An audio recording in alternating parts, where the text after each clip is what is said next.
आप सभी लोगों को नमस्ते। आप लोगों को एक ननद को चिढ़ाने वाले जच्चा गीत सुना रही हूँ। गीत पसंद आएगी तो लाइक सब्सक्राइब जरूर आप लोग करिएगा। अरे सऊरी में बाउरी लगई बनाना दाना बोलऊ बाए सैया। अरे सऊरी में बाउरी लगई बनाना दाना बोलऊ बाए सैया। नाना दाना बोलऊ बाए सैया। अरे सऊरी में बाउरी लगई बनाना दाना बोलऊ बाए सैया। ननद रानी आई है तो घर घर घूमी है।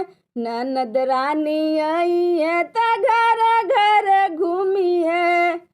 अरे गोतिनी से झगड़ा करई है ननद ना बोलऊ बे सैया।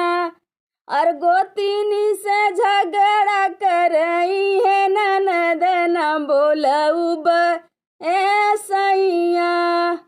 अरे सऊरी में बाउरी लगई बनाना दाना बोलऊ बे सैया।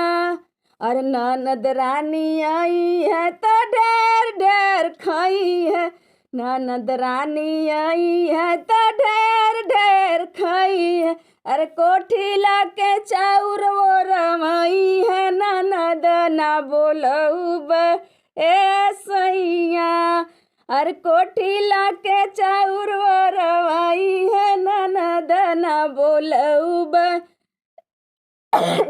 सैया। जाए के बेरी ननद ने एक जोग मांगी है। जाए के बेरी ननद ने एक जोग मांगी है। और तुहारो जे खर्चा करई है ननद ना बोलऊ बे सैया।